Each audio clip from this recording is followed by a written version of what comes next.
Gentleman here.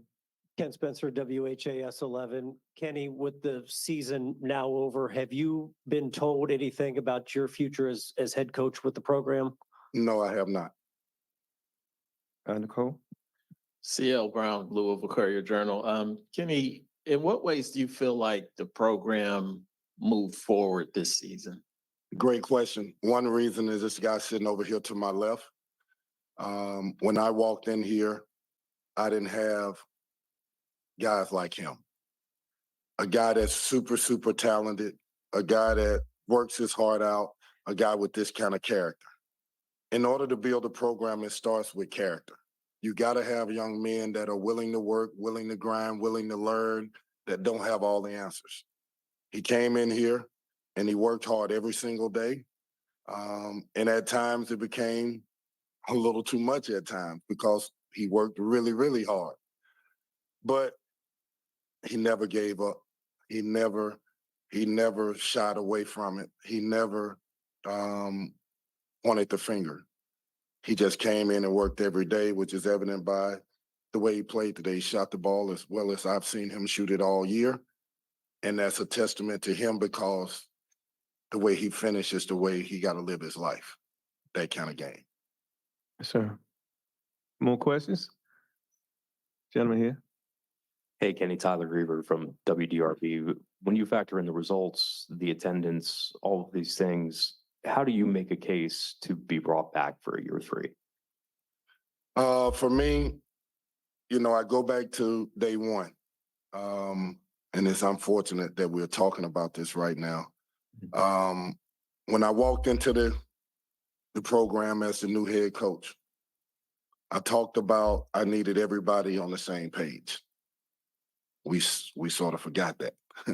I talked about how I'm not going to let you blame me. I'm not standing up here by myself. I need all of Louisville with me. We sort of forgot that. I talked about it's going to take time, and I'm going to watch and see who jumped on and off the Titanic.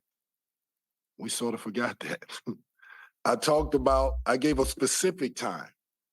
I said 3 or 4 years, and I'm good with it. That's what I believed at that time, and that's what I still believe it takes to fix this program.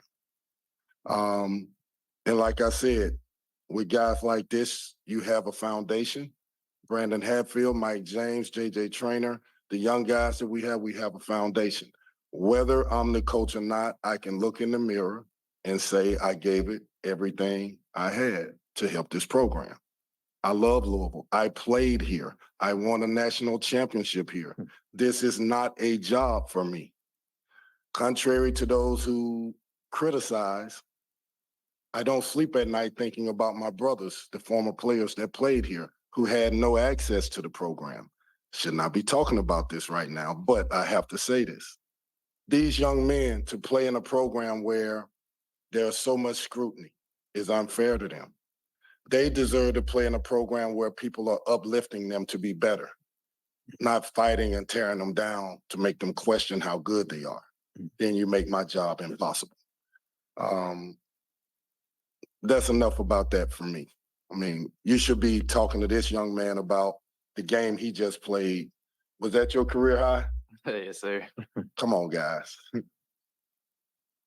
Okay. Kelsey, the gentleman here. I'm always do what I'm told. So Brett Friedlander, SaturdayRoad.com. Sky, was there something defensively that they were doing that you saw you could exploit? Or was it just one of those nights where it was going in the hole?